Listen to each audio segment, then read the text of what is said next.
Thank you for making Saints Central your black and gold home for the New Orleans Saints.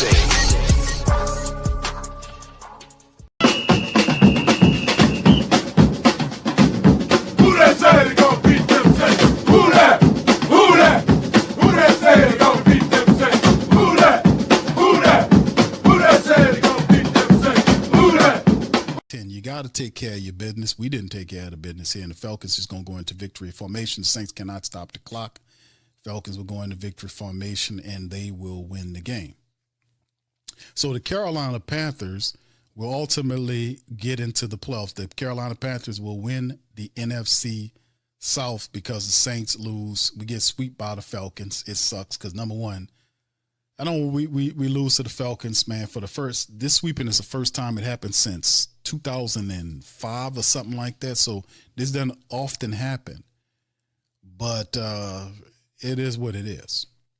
It is what it is. So the Falcons, this will be the final kneel down, and that'll be the final for the game. So the Falcons will win 19-17. Too many mistakes, too many errors. But nonetheless, it was a gutted performance by our squad, man. Our defense played lights out. They held Bijan Robinson down. It was just, you can't, in a close game like this, you got to seize your opportunities, and we simply did not do that. So that'll be the final right here, fam. Here. So Falcons win. Falcons sweep the Saints on the season. And, man, listen, let me tell you something. The prospects of the future are bright with the Who Dat Nation. Tyler Shough, 259-yard performance, a touchdown. And, man, listen, like I said, man, it's you never want to lose to the Falcons and get swept by the Falcons. But, man, something tell me this is going to probably be the last time that happened for a while. So, anyway, big ups to y'all, man. Carolina, shout out and congratulations to the Carolina Panthers, man. Shough, yeah, that's right, AKZ. Shough is the offensive rookie of the year. He'll get that clearly. He played his ass off in this game, man. He had the bad pick. I get it. He stared the guy down, but you can see his aggression and getting back out there to want to do it. And it just wasn't a good onside kick performance. And by the way, man, it's still who that, man. It's still who that, man. It's gonna be all right. All right, but anyway, man, listen, it was a phenomenal. This is the regular season finale. The Saints finished the year 6-11. Right, the Falcons go 8-9. The Carolina Panthers move into the playoffs. My advice to the Carolina Panthers family members is show up and show out, man. Don't back into the playoffs and have and get kicked out of the playoffs in the first round, bro. Show up and show out, man. Show up and show out. You got blessed today. Show up and show out in the playoffs, bro. Don't go back there. Don't back into the playoffs and then back out the playoffs. Show up and show out. All right. But anyway, man, shout out to y'all, man. Appreciate y'all being in the stream, man. We're going to hit these. I'm going to bring in Pops Q in a little bit. But let me hit these team statistics, fam, on that. Y'all hit the like button, fam. Still a wonderful season, man. A lot of questions we ask about who's going to lead the team in the future. Those questions have been answered. We know Tyler Shough, without a doubt, will win that Rookie of the Year honor. And even though he had to pick in this game, man, listen, I'm still encouraged about this guy's play. We build the team around him, add more offensive pieces, build more depth. Our defense, we know DeMario and Cam Jordan wants to come back. Chase Young was unbelievable. The defense have nothing to hang their heads on here. The defense, the team, period. With a lot of injuries and a lot of stuff going on wrong, missing a lot, playing with 4th and 5th and 6th and 7th string people, and the Saints still made a game of it. It's still very positive in my book, man. We got a lot to look forward to in the future. Maybe this year, not so much. We let them have it this year, but I'm telling y'all, fam, we're going to be all right moving forward in this thing. We're going to be kicking some tail and knocking some people around in the upcoming season. I promise y'all that. But y'all stay right where y'all at. We're going to have the game where we'll be able to kind of go over it and see what's going on with the matchup. With the post game from Kellen Moore and Tyler Shough, all that stuff. We'll have that like we usually have it after every post game recap. But y'all do me a service, hit the like button, man. We had a phenomenal year. Not so much starting over early on with a lot of the mistakes, but in the end, man, a lot of questions have been answered with our fantastic young quarterback here. And I'm just happy that we got that and we can build forward. So anyway, let's kind of delve in, man, to the post-game rep, and we'll kind of make sense of what happened here on the squad. We'll bring up Popski in a little bit. But here it is, fam. For the Saints in this game, 16 first downs versus 14 for the Saints. The Saints were 5 of 16 in the third game. Side of it, fourth down, uncanny. They were 3 for 3 on the fourth down situation, 5 of 16 on the third down. The Falcons were 4 of 14 and 1 for 1. Saints had 65 total plays versus 61. Look at the yardage, 340 versus 208. 12 drives by Falcons versus 11 by the Saints. Saints averaged over 5.2 yards per play, threw for 232 versus 159, and held the Falcons to a low score of 49 yards combined off of 25 carries. The Saints got over 108 yards off of 26 rush attempts, 4.2 yard average. The Saints were 2 for 3 in the red zone. Falcons were 1 for 3, 6 penalties for 40 yards, 5 for 42 for the Falcons. Saints had 2 turnovers, which was a fumble that they lost to Juwan Johnson and the interception by Tyler Shough. Time of possession, 3:19 to 28:40, advantage Saints. So a lot to say that was very positive in the matchup, man, to be honest with you, that we can build forward on. And it's just, one of those situations moving forward. All right, anyway, let's keep it going, man. As you can see, the individual statistics, Tyler Shough was 23 of 35 for 259 yards, 7.4 yards per throw. He was sacked 4 times, had a touchdown and a pick. 85.3 was his rating. Kirk Cousins, 18 of 32 for 180 yards, 5.61 touchdown and a pick. He was sacked 4 times and a rating of less than 70%. Audric Estime got strong, 21 carries for 63 yards. For him in the game, Tyler Shough scrambled 3 times for 34 yards and a score. Evan Hall had 2 for 11, all 3 combined for over 100 yards in running for New Orleans Saints that averaged 4+ yards a carry. Juwan Johnson was 3 of 5 for 61 yards. He averaged almost 20.3 yards per catch. Pettis was 5 for 5. Pettis was 5 for 5 for 60 yards in the game. Audric was 5 for 5 for 43. Kevin Austin was 4 for 9 for 37. Taysom was 3 for 3 for 32. Ronnie Bell was 2 for 4 for 23 yards and a touchdown. Toure was 1 for 3 for 3 yards. You look at the defense. Look at Carl Granderson. Carl Granderson had 10 sacks today. Carl Granderson, 10 sacks, and he had 10 tackles. I wish you would have had 10 sacks. Chase had 10 sacks for the year, but Carl had 10 tackles and a sack and a half. Chase Young had 6 tackles and a sack and a half. DeMario had 6 tackles. Alante, Cam, and Quincy and Jonah Williams had 4 tackles. Cam got another sack on the game as well. So the Saints were doing a wonderful job defensively, man. They held this team, forced this team down.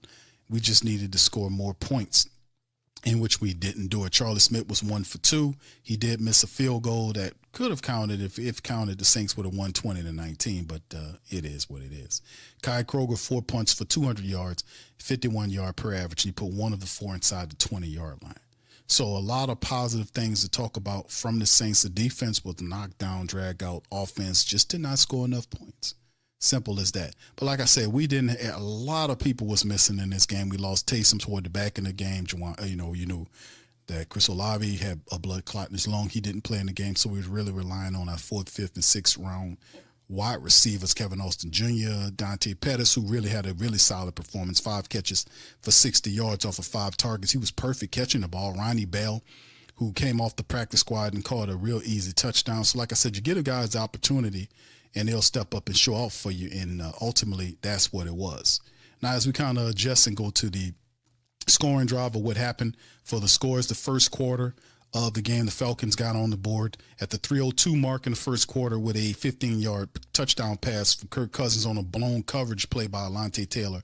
They scored 2 plays, 5 yards, 16 seconds. Falcons went up 7-0 in the first. Second quarter, the Falcons then at the 10:19 mark in the second, Zane Gonzalez hit a 40-yard field goal on 8 plays, 31 yards, 3 minutes and 54 seconds. They go up 10-0. Saints then respond at the 4:31 mark in the second quarter. Tyler Shough with the 1-yard rush on 10 plays, 65 yards, 5:48 time of possession. Saints get a little closer, 10-7.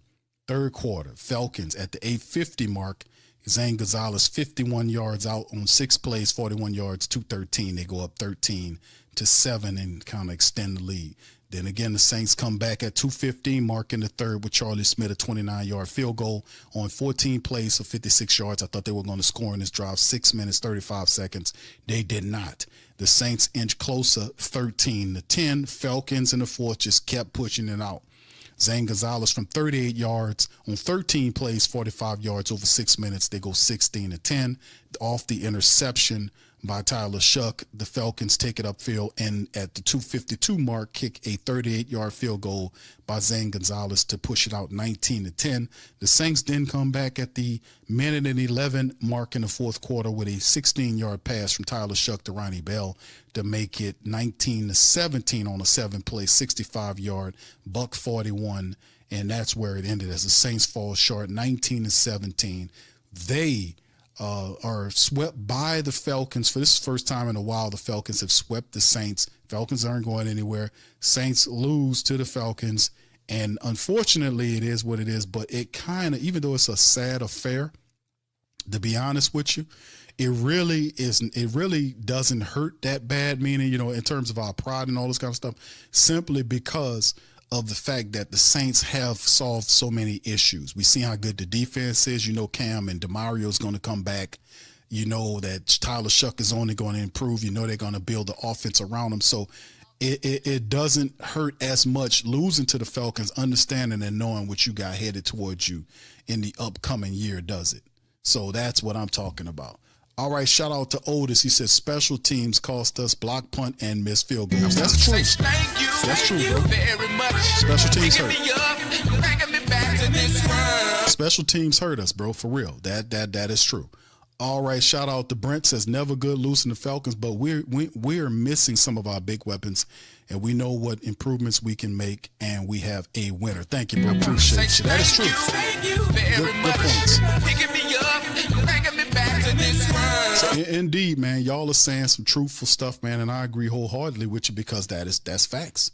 That is absolutely facts. We with the 5th, 6th, and 7th round wide receivers in the Saints still just barely lost by 2 points to the Falcons in their own building. The Saints shut down the Falcons' offense.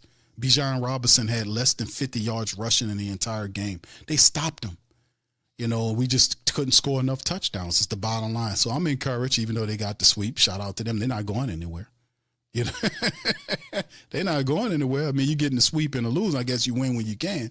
But you're not going anywhere. Y'all going to be sitting watching the playoffs with us and the Carolina Panther people, hoping with them back and into the playoffs, they actually do something while they're there and just not get backed out of the playoffs. You got to handle your business. So shout out to our Carolina Panther people. Congratulations to them on that stuff, man, as we move forward. So let's kind of get into it. We're going to bring Pops Q into the building. Pops, are you there, man? How you doing? Yes, son. Can you hear me? Yes, sir. There you go. Oh, what okay. you thought? All right, there you go. Hey, Pops, welcome on into the show, man.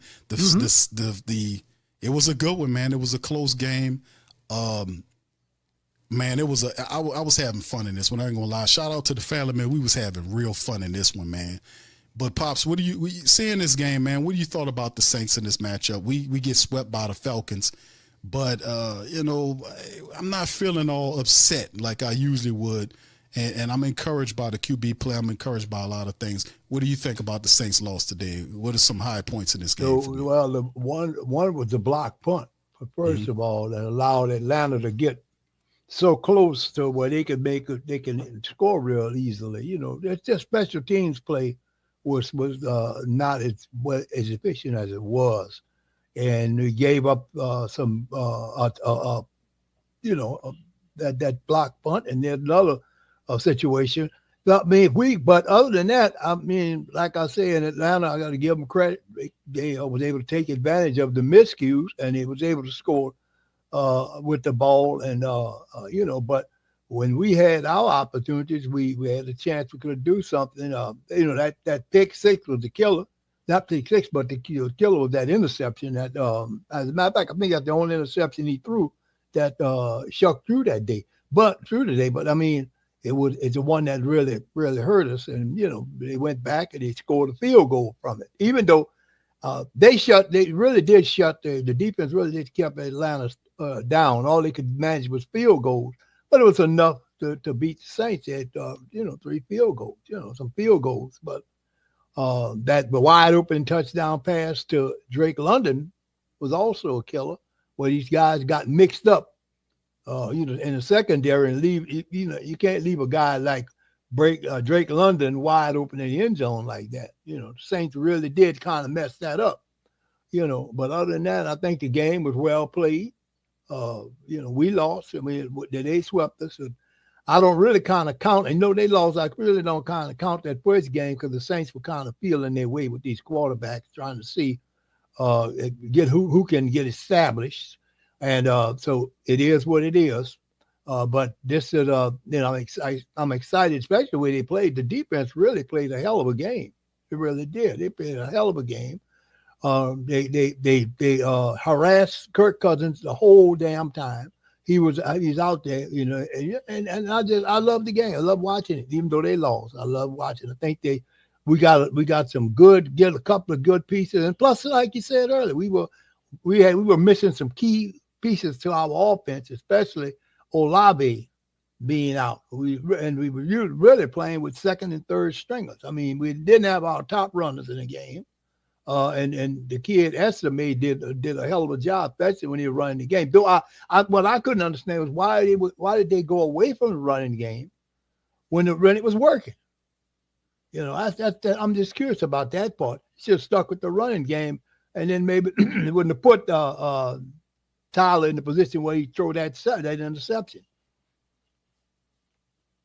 Yeah, that's a great question, Pops. A lot of people was asking, say, in the comment section, Q, why did they not keep going with the running attack? I think what Coach Kellen Moore was trying to do was set up the play action, or set up the pass off the back of the running play. They just wanted to be able to take the pressure off of them, make the runs, and then get into that.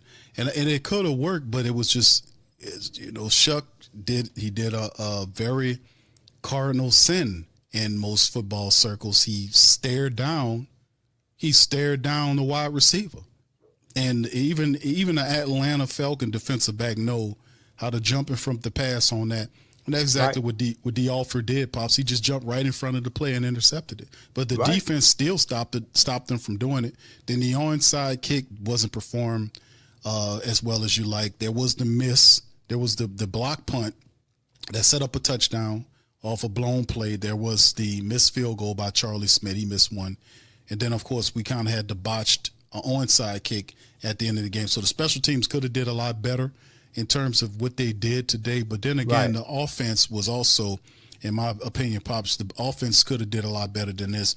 I think the first series of the second half, where the Saints got the ball back, they had an opportunity to take possession of the game then, and then they were driving well, and then the last two plays of that particular drive was Tyler holding on to the ball outside of the pocket, getting sacked, and allowing them to get pushed back, and then the next play was a sack. They had to punt the ball. The offense was not the same.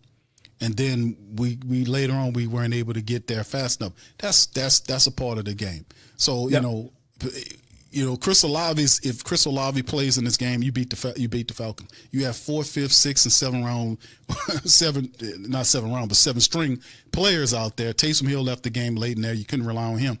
So the Saints had to use a lot of inexperienced players and still only lost by 2 to the Falcons. So credit to the Falcons getting the W.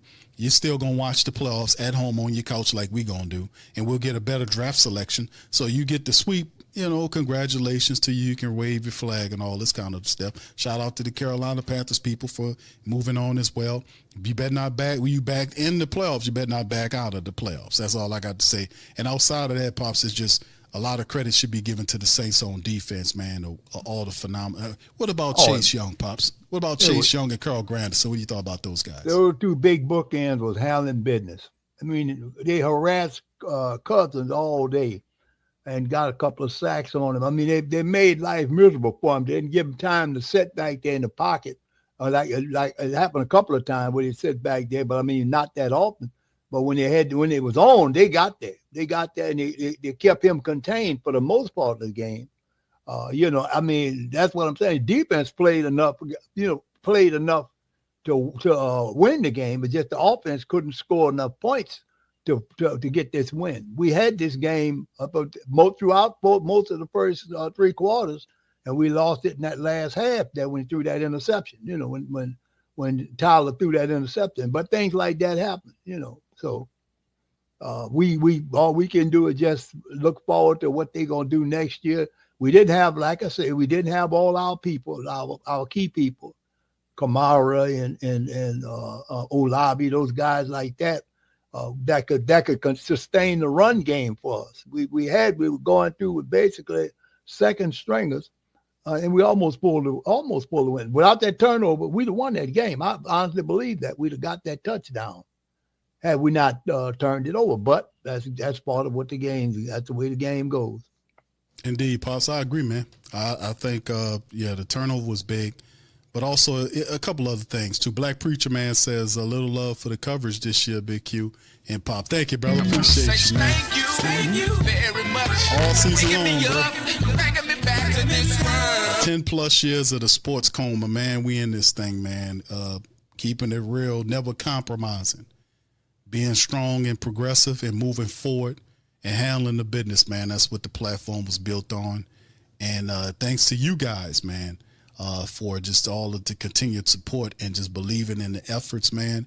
And you guys power the Sports Coma. And like I said, that's the reputation that we developed 10-plus years, man, of keeping it real and telling the truth, man. Brother Will Francis said, proud of the Saints. We had a makeshift offensive line. This is very true. Still gave the Falcons a good fight. Can't wait for next season. Thank you, brother. That's facts. Thank you very much. Picking me up, bringing me back to this world. Thank you, bro. Appreciate that, man. That's 1,000% facts. You know, Pops, we mentioned it. You said second stringers. I would say, Pops, Audric Estime is the 4th string. Audric Estime, Evan Hall are 4th and 5th string running backs for the Saints. Elvin Kamara, Kendre Miller, Devin Neal was 1, 2, and 3. Audric Estime is a 4th string running back for the Saints. Evan Hall is a 5th string running back for the Saints. The wide receivers, the top wide receivers is Chris Olave, Divine Valley. Then who else we had? You could throw in that Mason Tipton, all that. But when you get down to like Kevin Austin Jr., when he got in there, he was 4th string. Then you had the other guys 5th string, 6th string, and still pull up a fight. Here's Coach Kellen Moore with the season finale. Played some outside there, and we just weren't able to quite get it done. We're close. A bunch of guys took advantage of some opportunities out there, and so overall there's a little bit of reflection in the sense that really proud of this group, the way they've stuck together and battled each and every way all the way down to the very end of this game. And so really proud of this group, and obviously we want to recognize that first and foremost. What did you see on Tyler's interception?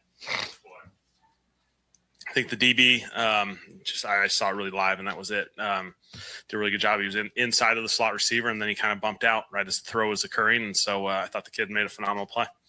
When you learn about him, just like with the way he responded on Yeah, Tyler's response. They did some really big things. He had a couple of big plays on there. So, the scramble that got Dante the ball, he threw Dante another completion, and then I thought Ronnie making the one-handed catch in the back corner of the end zone. That was a big-time play. At least gave us a chance to go with the onside. Yeah, just relentless effort. The run game, 25 carries for 49 yards. I mean, really special performance by those guys. Took all 11. And then rushing the passer. Rushing the passer. They get 4 sacks in there. I thought our guys just played a really physical brand of football, and it was really awesome to see. It's also the fewest yards from scrimmage that Bijan Robinson got this season in every single game. Just the job you guys did against him. How would you describe it? Yeah, I think it's just phenomenal performance of taking all 11. I thought the DBs stepped up in the run game, made some tackles. I thought, D-line was stout. The D-ends, the edge rushers, set the edge. Backwards were flowing over the top. And so, took all 11 every single play. And I think credit goes to our guys of executing the plan. Is Coleman Baxter's injury anything like that you're worried about beyond? No, not long-term. He's got an ankle that obviously, he'll just have to navigate. But obviously we're entering the offseason, so he'll be fine. How much progress have you seen from Tyler from when he coached over now in the season? Didn't have a lot of weapons today. Some guys were missing and things like that. What did you kind of Yeah, I love what Tyler's done. His development, his growth, his ability to learn from each and every experience. He's put a ton of good football out there. Obviously, we're all going to continue to try and improve and get better collectively as a football team and certainly individually. And so I'm excited for what he'll have for this offseason. I think always having a full offseason is a huge benefit for guys just to kind of, step away for a sec, look at it. You get to watch a ton of film that you get to evaluate and then go from there. Yeah, guys like Ronnie Bell and Samari Torre, who have been with the team for a long time, big pieces of the offense stage. What you see from them throughout the week? Yeah, I think it's just credit to those guys of being ready for the opportunity. I thought those guys executed well. Ronnie had the big play, late, and I thought each of them, contributed and made some snaps, caught a couple balls, and so I was really proud of those guys. I was excited to see those guys get out there and have a chance to play, and excited for that. Talk about the block punt, what you saw in that, and how big of a play was it? Yeah, huge play in the game, obviously. For them to be able to get that done. I have not seen it, so I don't want to sit up here and judge any component of it. But obviously they executed well and made a big play in the game. Would you say that's a phase of the game that you haven't been overly pleased with this season? I think we're always just looking to get better, and so obviously we're going to look at all three phases, continue to evaluate that, put ourselves in good positions. I think off seasons you have a really good opportunity to kind of evaluate yourself, self-evaluate. Find different things that we're going to improve on. And so, certainly that'll be one of those facets. What goes into sort of making the decision about what style of kick to use in an onside kick situation? Does that vary opponent to opponent based upon what you know about it? Yeah, I think that's just, Charlie and Phil just working together on the different tools that you have at your disposal. And so, I think a lot of times it's got to be certainly a comfort level from a kicking perspective of executing the kick. And so, Charlie's had a special one. This one didn't quite go there, but those are really hard kicks to execute. The margins are really small. And so Charlie's a really good kicker for those situations when anyone else. Understanding that it's just the NFL here. Is it difficult to craft a game plan when none of these guys, if you were at receiver, right back, or from the start of the season, some late additions, all that stuff? I think it's the journey of what an NFL season usually looks like. You're going to have to navigate stuff. You're going to have to navigate roster opportunities. Again, we can all look back at what the initial 53 was and how it's kind of navigated through the season. That's just what you go through. And so, the most important thing is we keep bringing in the right kind of people, the guys that are really smart, tough, physical football players that we can count on. And so certainly I feel like we were able to do that throughout this season of, onboarding some of these guys in the middle of the season that ended up contributing and playing some snaps late in the season. I have a ton of respect for those guys as far as their willingness and ability to prepare and get ready to go. This might be a better question for Johnson. We got a little time left. As you said it now, like if you were asked, like, what do you think the identity of your team ended up being? Like, how would you maybe define that? Yeah, I think it was just a smart, fast, physical football team, and I think we just spent a lot of time talking about the play style in which we wanted to play, the relentless effort, the finish. All those effort plays, and I think those added up as you went, and every little detail matters. We got a lot of stuff we obviously want to clean up, but I just love the way our guys played and competed each and every game in all three phases. How would you describe what Tyler was like after the interception? Did you talk to him in that time? How did he process it, handle it, and how much of that, are you looking to help him through that? How did that process go? Yeah, obviously we were up quick, so obviously it was a quick transition. They had the three plays and then we were back at it. But, he responds really well to these things, obviously, as well as he can under circumstances. Is he frustrated? Absolutely. There's frustration when turnovers occur. But I thought credit to him, his ability to respond, put himself in a really good position to be able to get that touchdown, get us at least an opportunity at the end. I think that's just credit to, the way he's wired. All good? Anything else? All right. Thanks, guys. We'll have the players in shortly. All right. Coach Kellen Moore. Shout out to Otis. I agree, if the INT pass was play action, it was not. All right. Thank you. Appreciate you that for Otis. Shout out to you, brother, for as well. And big ups to the rest of the family members. Io, shout out to you. What position in free agency should be first priority? I would say depending on how the board fall, but I would look at improving my offensive line. If you got Tyler Shough, you got to do something about Tyler Shough in the offensive line and helping Tyler be protected back there. That's number one. I think that's, and of course the skill set players will be looking at like wide receiver, adding some more playmakers there. Getting a running back to replace Alvin Kamara. Devin Neal was a good running back too, but if you find one that sits higher, the point depends on how you board and stacked. But I would have to say offensive line, being that you got a quarterback. Thank you, Io, for that, man. Appreciate you. Shout out to William again, man. Much love, says Big Youth. Thank you to you and Pops, the great Saint Think Tank. Thank you, brother, for this platform. I look forward to next season with y'all. Peace. Thank y'all all, man. Appreciate y'all. Man. Thank you, bro. Very much. Picking me up, bringing me back to this world. Appreciate that, bro. Thank you all that. And here's Cam Jordan, man. To hear what old Cam saying. He had a sack in his game. Shout out to Cam. Yeah, thank you.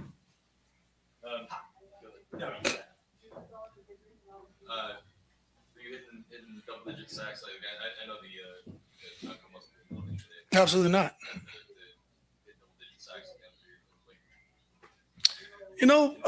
This season I've been saying, give me opportunity. You see what I do with it. It's not the first time I think I've gotten double-digit sacks during Atlanta game. Some years back it happened again, so it's about on time. Just getting back, the revenge situation. I thought I had to sack against the Titans. I was gonna get one off of good old Kirko chains, anyways. Would have loved to got the ball out. Of course, when I go for grab for it, he ducks under. It's fine. They come out with a win. I think we had a couple good chances there. Without making it about me, I'm blessed to be in a position to go after it. I thought I was gonna get another sack off of him. But it is what it is.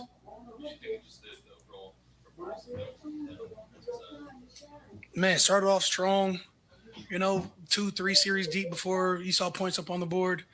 Of course, you'd love to see that momentum swing because if as you gain that momentum in the beginning, it's like, all right, we could really put them under. And we sort of let them hang around, and they fought their way back to a win. I think I've always known I'm willing. I'm more than willing. I think my play says I'm elite. Now, again, I told you I'd defer to Nikki Jordan. See, she's willing to let me do what it takes to be committed to the game because it takes a lot. 4 kids, they're all in sports. She holds it down. I'm not sure how. I do what I'm told when it comes to them, during season. But just overly blessed and honored. So I said, get me through 15. We'll see where it takes us. So I defer to her. And then after that, it'll just be if numbers make sense. I know, again, we've been trying to push the young narrative for a couple of years. Chase is a hell of a player because she's got 10 sacks. Carl's a hell of a player. So it just depends on where we go. I think that my play dictates I am who I've always been. And you seem to have fun this year, right? I have fun hitting people. Yeah, it's the name of the game. I've never not had fun hitting people. Now, again, it just if you're not feeling appreciated, then sometimes you have to go where you're appreciated. I think that in the end of the days, I've appreciated every moment I've ever had in New Orleans, and I foresee myself playing, I don't know how many more years, but again, this physically wise, I feel like I'm primed for a longer career.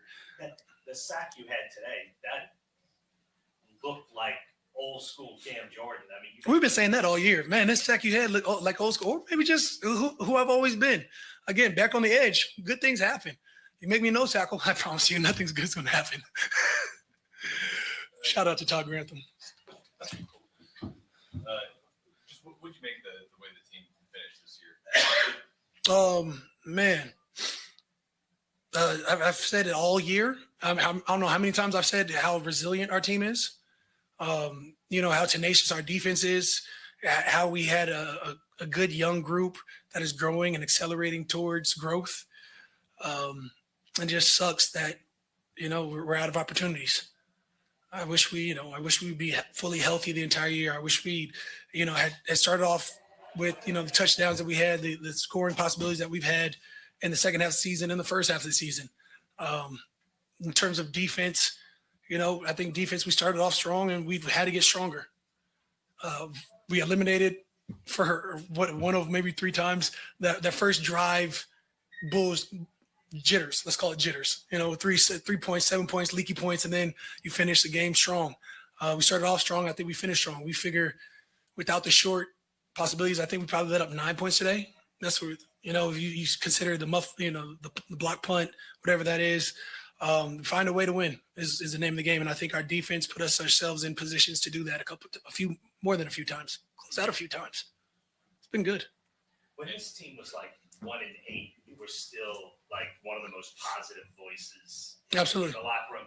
Was that something with the new coaching staff that you sort of set your mind to how you're going to beat that guy this year? Was that something you tried to do, or did that just?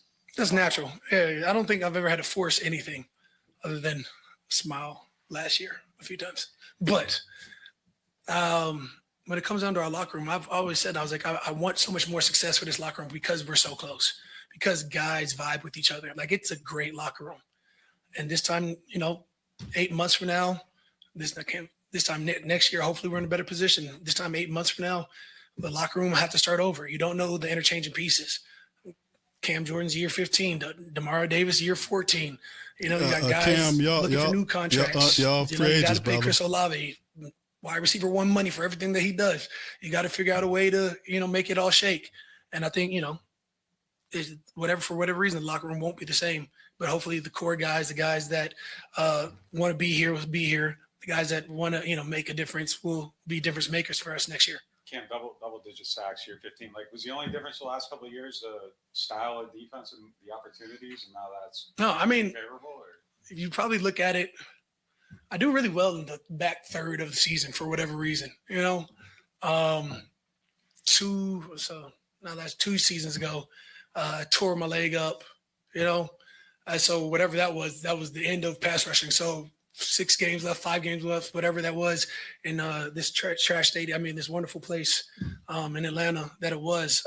Was at the perineals and something else in the leg. That's where it ended the possibility of pass rush at 2 sacks. Last year, 4 sacks. I don't know if I saw any sacks in the interior rush. So didn't get back onto the edge rush until the end, and you see what can happen. This year we started off at the edge and we finished at the edge, and we're back in double digits. Nobody's surprised. Well, correction, I'm not surprised, but the world can be surprised they want to be. You make it the way, like, what kind of impact did Chase have after he came back? Man, just the way he attacked. We talking about surgery. So 2 years next surgery, 2 years ago. Yeah. When he first joined the team, the way he came on and was trying to learn not just how to play, because he knows how to play, but you learn the mentality of never giving up, right? Last year you saw something in him click, and you're like, man, like he's got go to him, and he can do it every down. And this year I think he turned a whole nother level. And he jokes around. He's like, yeah, I'm getting out the stack. I'm stopping the run, and you can see he starting to get excited. I said, now you've set a standard for yourself, and he's met that standard each game this year. It's like he always just wanted to have a home, and now he's got a home, and he's made it his own. This year he's coming to his own, and he's, lived up to every piece of hype that he's ever had around him. He's a hell of a run stopper, hell of a pass rusher. We already knew that. He's turned those pressures into sacks, double digits. You can't take that away from anybody. And you can do a lot of things in this league. You could be a high pressure guy and fizzle out, because if you don't get home, what does it matter? If you're just a high pressure guy, everybody forgets about you. It's sort of like Achilles from Troy. That's why they won't remember your name. If all you are is close, you're never there. And Chase has got double digit sacks for the first time, probably not the last time. The way he goes in, I'm like, dang, he's hitting prime right at the right time. Had we had been a playoff push, there's no scarier edge than Chase Young right now.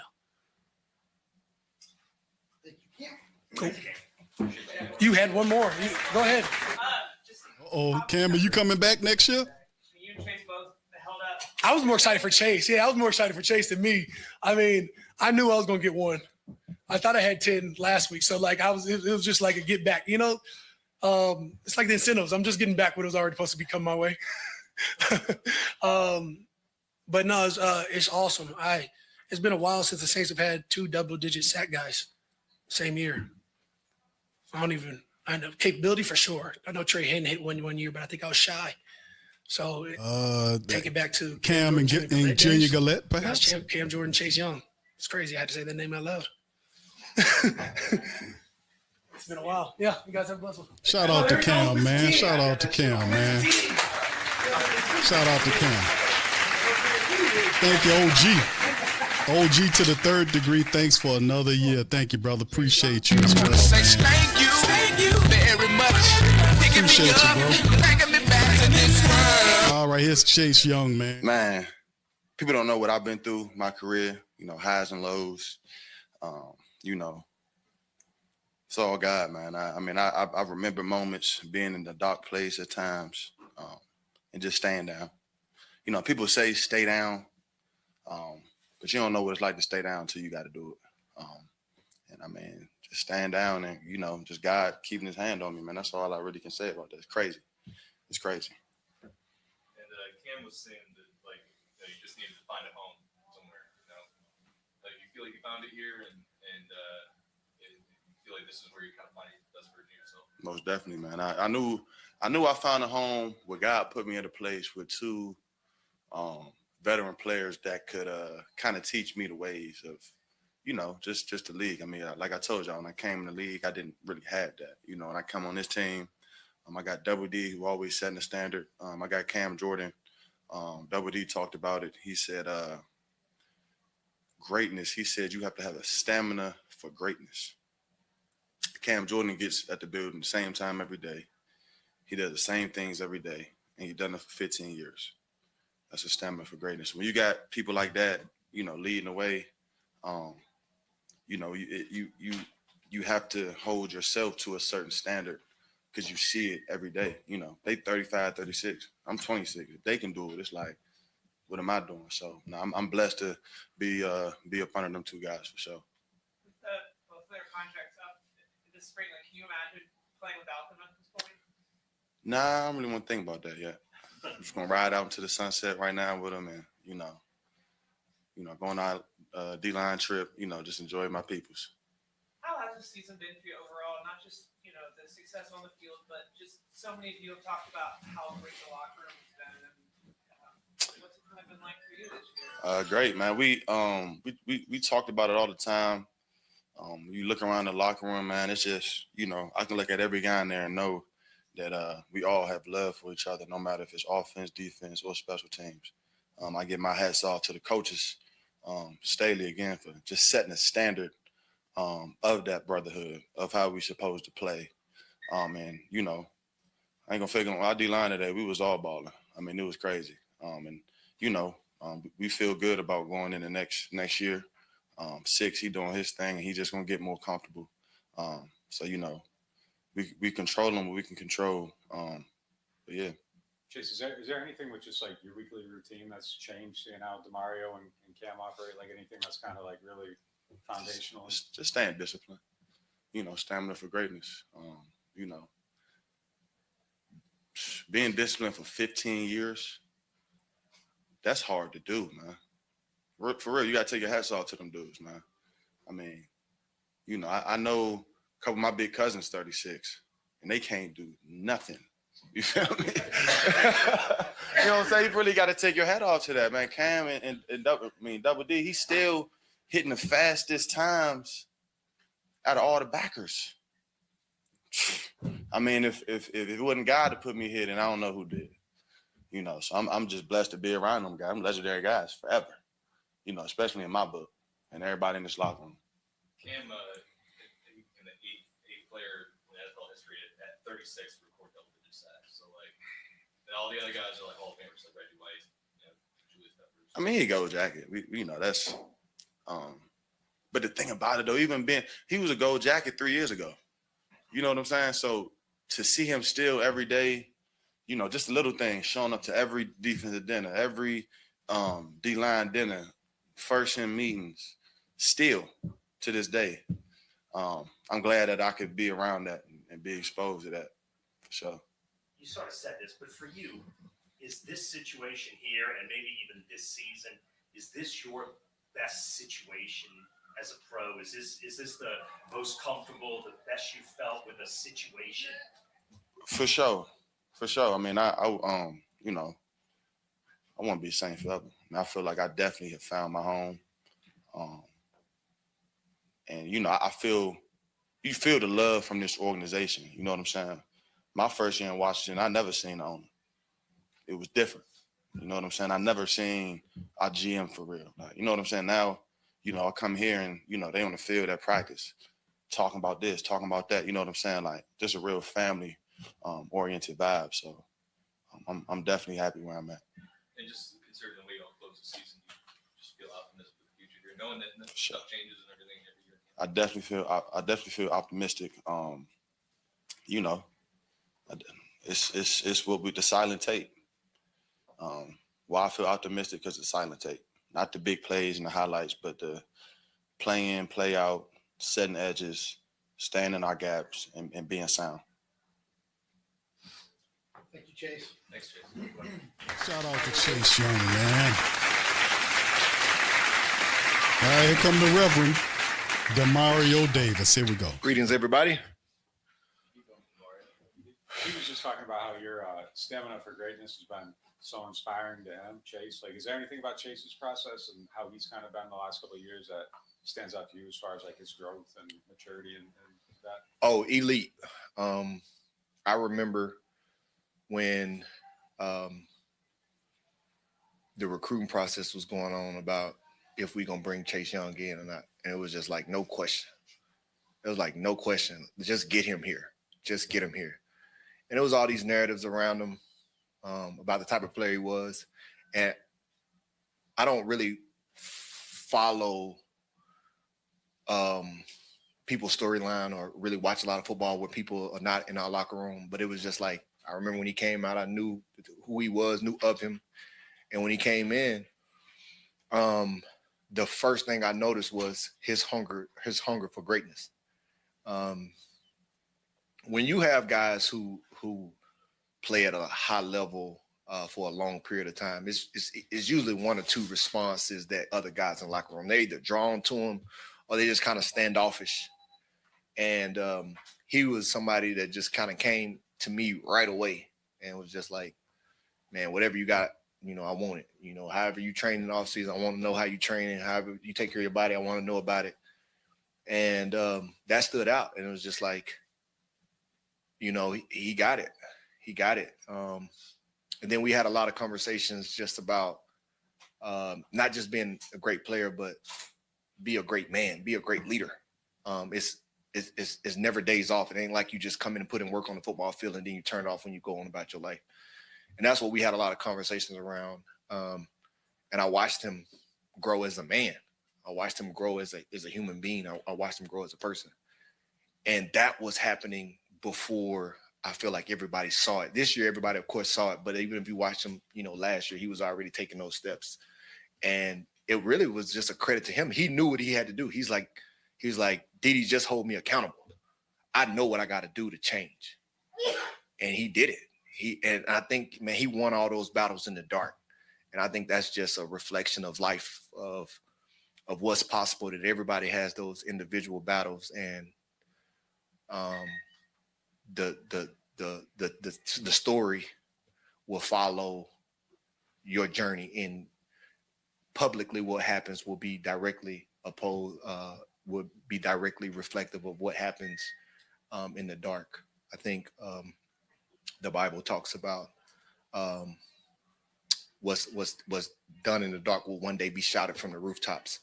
And I think everybody is seeing the type of player that Chase Young is capable of being, but it's because of what he's done in the dark. Mario, when we talked to you on Friday, you seemed very at peace, optimistic, excited about 2026. What about this season has put you in that headspace and has made you feel so excited about what's next? In regards to the New Orleans Saints, I think there's a lot to be optimistic about for this organization in particular. I think, number one, you have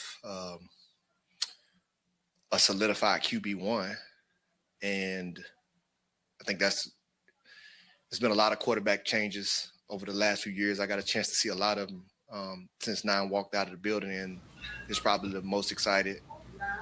You know, everyone inside the organization and outside the organization has been excited about a quarterback. And that just takes a lot of pressure off of a lot of decision making. When you kind of constantly shuffling that piece, which is the main piece, it becomes hard. And I just think it's a credit to him and the plays that he's consistently showing and making that it's earned that trust. I think when you kind of go into the offseason, you have that, it makes a big difference. I think the quality of guys who are developing on the roster, when you have a Lante Taylor who's played lights out, you have young, consistent safeties, Jonas Sanker, Jordan Howden, Justin Reed brought in. His leadership's been off the charts. When you have Kool-Aid McKinstry, true lockdown corner, taking that next step. When you have dynamic, pass rushers, Carl Granderson, Chase Young, having a 10-sack season and missing 5 games. Brian Brzee, who's constantly being one of the premier interior players. When you have stout run game, starting with your interior defensive line, having Gotcha, Bullard, Ridgeway, Shepard, having guys like that interior, everybody knows I talk about like our my linebacker tree, but this linebacker room is probably one of the best ones I've been a part of. And that is not taken away from the guys. We just played against one of them, Caden Ellis, not taken away from Zach Bond, another all-pro season. Not taken away from Alex Anzalone, not taken away from all those guys who I've had a chance to play with and that were in this locker room. But, I mean, when you look at Pete Werner, Danny Stutzman, Isaiah Stahlberg, Jalen Ford, he got in the game the other day. I think he played like 5 snaps and had 3 tackles. It's like when you look at these guys, and don't forget, like, Nephi Soul, who's on the practice squad, was playing meaningful minutes before he got hurt. And so he's still that same guy. Like, so, man, when I talk about like the room, and so when you have a quality group of young guys like that, that's building and growing, I think offensively, you have a young offensive line. You had Chris Olave, really show that he's a true number 1 receiver this year, going out and balling. Juwan Johnson playing like one of the top tight ends in the league. I think there's a lot to be excited about as far as heading into the offseason with a lot of momentum, because what you have is no longer potential, but you have guys who are answering the call and becoming who they were projected to be. And when you get that, you don't always get that, and you have all that happen at one time. It's a good thing. Do you want to be part of that next season? Do I want to be part of that? Man, I don't even think I have to speak about my love for the city and the organization, this organization in particular, because of what I feel about the owner, Miss B. I think she's the greatest owner in sports. There are too many. And so playing for her is, is huge. I love the coaches that have been brought in and the culture that have been established. I think very highly of Kellen Moore. The way he runs the team is, I said it again, that's how I would run a team.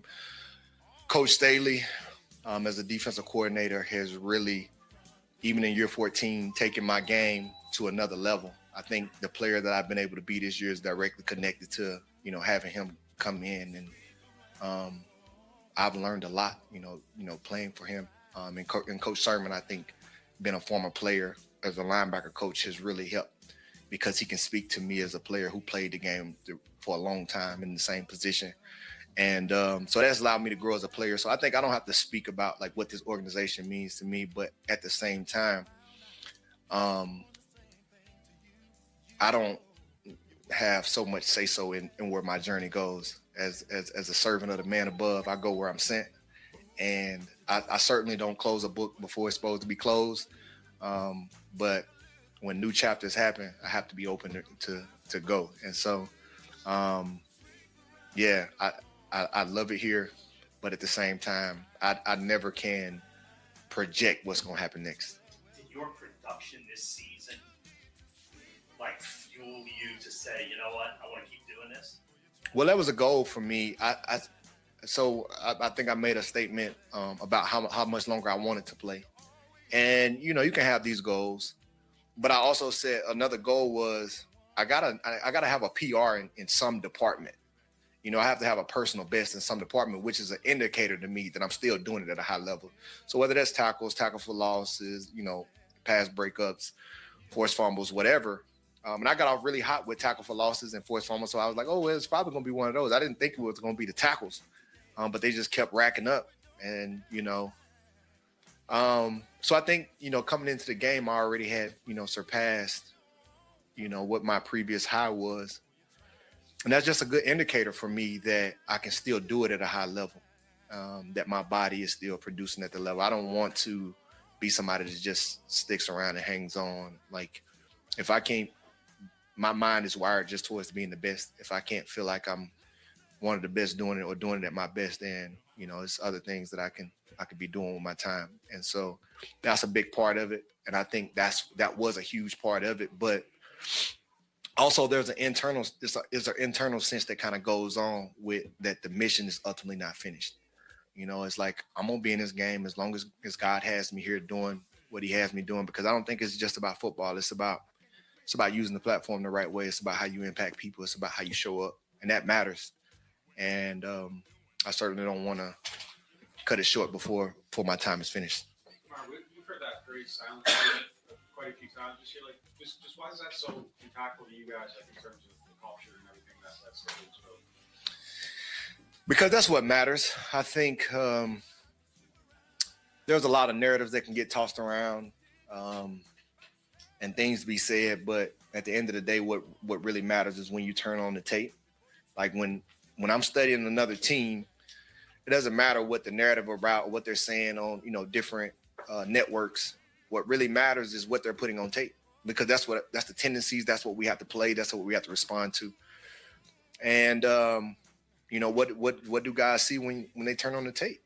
And I think that's really what speaks. It's not talk. It's not lip service. It's what are you actually doing? And there's no greater indicator of what you're doing than the silent tape. Put the tape on. And what does it say? Cam's always maintained that he's always been who he is, but to see him at age 36 kind of have sacks this year, just make it this season. It's unreal. Cam Jordan is the greatest defensive player that I've had the opportunity to play with. And I played with some really good ones. Played with Darrelle Revis, played with Antonio Cromartie, I played with Ed Reed. I played with guys who were the best at their position.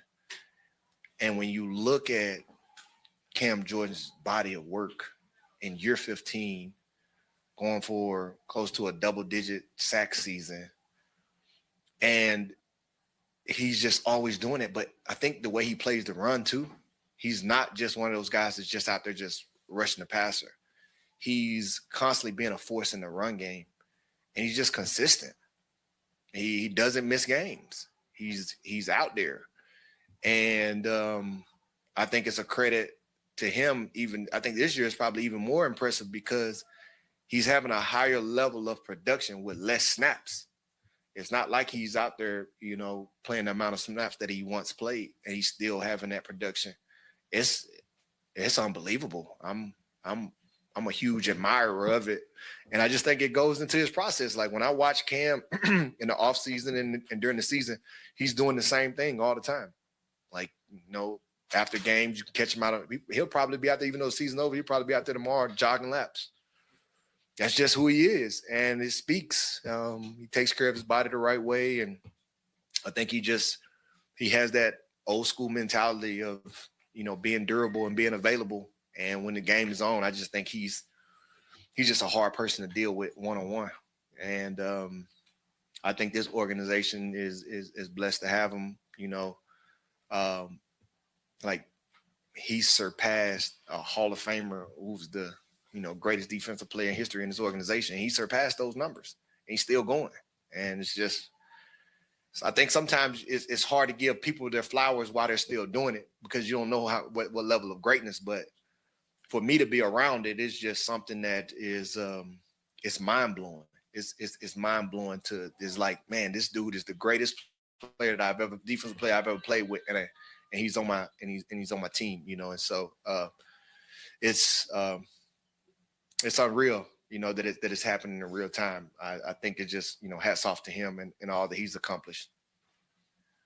We have time for one more with Mario, if there are any.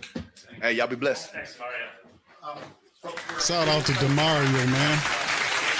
Give him the Shuckinator. Tyler Shough. Shout out to the DeMario. Like 7 or 8 minutes here. I'll turn it over to Ross to go ahead and ask another question. Just with this game as it was, the result wasn't what you wanted. What do you feel like you built, closing out the season? Yeah, I think it just shows the resiliency of the team more than anything, kind of the ability to bond together through where a lot of teams may quit when the end result isn't exactly what you want. But we've just had fun building that stuff together. And with new faces, people coming and going, we've kind of really just shared that. And it's been a lot of fun. So tough way to finish and with the outcome, but all day, all game, people stepping up, making plays, and came down to the wire. What was it like knowing that the NFC South was going to be on the line for Carolina and Tampa? And did you hear the Tampa in the huddle yesterday, like you said, like go Tyler Shough? Yeah, I mean, you want to go win because it's the Falcons, and obviously it's a unique outcome with the game. So obviously our mindset was to go out there and win, and it's tough at the end of the day. But I think it's just lots of stuff that we can look back on and really build off of, which was encouraging. What happened to you about the performance of the first half and then the adjustments or whatever it was that you guys made to kind of get things going a little bit more in the second half? Yeah, it was just the penalties. We're going backwards on first and second down, and you can't do that. And we just had to be more dialed and just be sharper with the communication cadences. So it's hard when you're going backwards that way. We were seeing everything fine. We're operating really well. So we knew it was going to continue to pop. And obviously, we're able to make some progress there. And we got to find that way to put in the end zone and finish it, on that last drive and on that pick. What happened on the interception? Mm-hmm.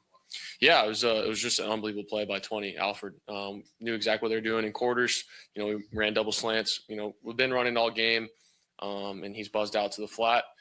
He was matching it, and he was just a really great play by him through the quarterback's eyes, seeing him relate to number 2 and then fall off to number 1 late there. So just a great job by him. And I just got to see that. Obviously I'm throwing it with him matching it and just kind of reset and go back from there. But credit to their defense, credit to him.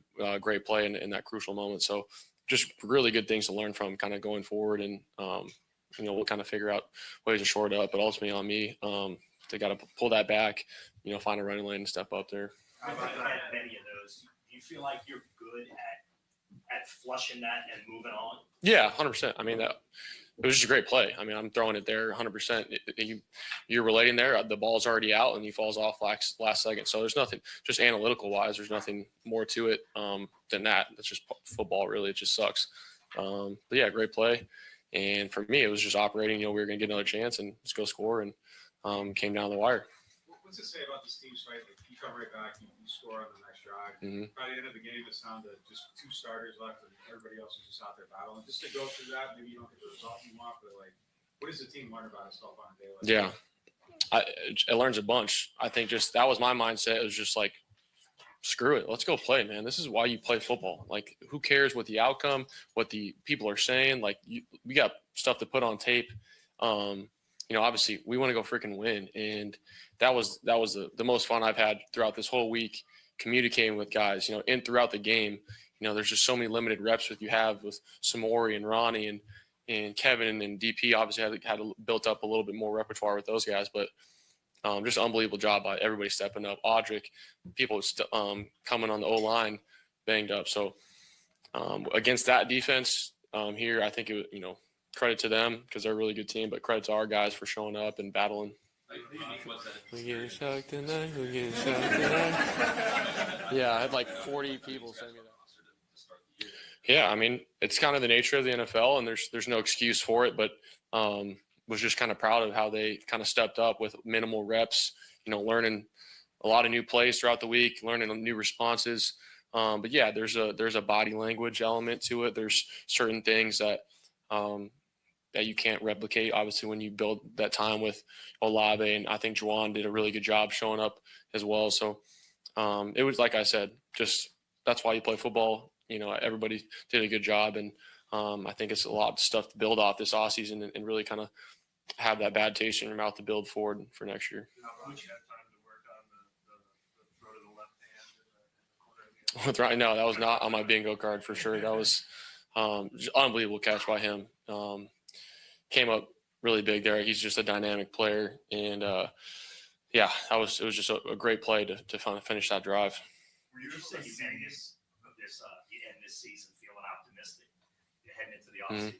Yeah, I think just the way we kind of grinded and finished, build that closeness together with a lot of guys, you know, veteran guys, a lot of, you know, there's a lot of change that's going to happen, but I think the core of what we showed is really encouraging, and it also kind of leaves that bad taste in our mouth losing to where, you know, we got a lot of stuff to put in, and it's encouraging because I know I'm going to give everything I have this offseason to make sure we're in the playoffs and we're fighting for a Super Bowl next year, and I got to continue to get better and learn and make sure we're doing everything we can. Were you able to tell that Ronnie caught it with one hand, or did you have to see the replay over there? I saw the back of the end zone. I think 11 hit me in the face or something, so I didn't really get to see it. And then, but away games are always fun because when it's quiet, then you know something good happened. And yeah, I mean, my mindset was we're going to get an opportunity. So it was a great play, but it was just kind of let's keep going, next play mentality. On that touchdown, on your touchdown run, it's you and Jalen Walker. Mm-hmm. When you take off, are you confident you can beat him to the pylon? For sure. I feel like in those scenarios, using my legs, I'm always going to be confident. The coaches on the sideline were joking me afterwards. I think that was like 98, one of the bigger guys, and it wasn't that you weren't that fast, but I was like, man, screw you. I knew it was him, and I mean, I trained with him in Dallas, and I remember watching him train for his 40. And it was pretty scary because he can roll, and I mean, they got a great defense, they got a great front, so it was just kind of a great battle, like I said, with the whole offense, the whole line, everybody stepping up. Was that one designed to be a keeper run, or did you have the option? No, it was a throw. It was just a boot with the guy banging the flat. You got the over, so just kind of got washed down, and then at that point, you just go try and go get it. Tyler, that throw where you went to the left, there's two defenders coming, you layer the ball over for the first down, like. Can you even practice something like that, or is that just all? Yeah. I mean, you practice throwing on the move, but those scenarios, it's just you're just trying to make a play, fourth down. Yeah, it was just a good catch by Juwan, and yeah, you just got to do everything you can to go get it. Did you see the OPI call in the end zone? Did you get a read on that at all? No, it's tough. I think, you know, we weren't trying to pick anybody. They just all ran into each other, so it's just kind of happenstance. Tough call, obviously. Great play by Kevin getting open. Yeah, game changer for sure. But I haven't got to watch it yet. But I know that it's just kind of football play. Everybody ran into each other, wasn't trying to rub anybody. Did you get hurt on that call that I think it looks like a fourth caller, but they said it was like that? No, I just kind of, it was just an awkward landing, but nothing too crazy, I don't think. So, yeah, that's on me. I got to throw the ball away though. You know, they're back. You take a crucial, just negative play yardage sack there, trying to make a play and thought I could, get off it, but at that point, just throw it away. Be better in third and manageable. So good to learn from for me, and that was on me. Appreciate it. Thanks, Tyler. Shout out to Tyler. That'll do it for Tyler Shough's whip. I was like, it's pretty. We got to release it on Apple Music or something. Shout out to Shough, man. Yeah, it was pretty funny. He did a good job, man. I really don't see it, and then people send me to it, and then people come in the locker room like, dude, have you seen this? And I was like, yeah, it's pretty good, but that's Tyler Shough, man. But yeah, well, he talking about his thing, but coming. I think what we seen from Tyler Shough, man, this season is definitely the future of what he's gonna bring for the Saints, man. So we getting shocked tonight. We're getting shocked tonight. Yeah, I had like 40 people send me that, and they're like, something's wrong. All right. So that much love on that. But Pops, listen, man, the Saints, I see the Falcon people celebrating, and they celebrating happy. You know, that they sweep the Saints, but they got to sit at home and watch the game. But I understand, man. When you beat a team that's been kicking your teeth in, it you kind of feel pretty good about that thing. So, what do you think about some of these? What you heard from the players, Pops? I know we had quite a few of them.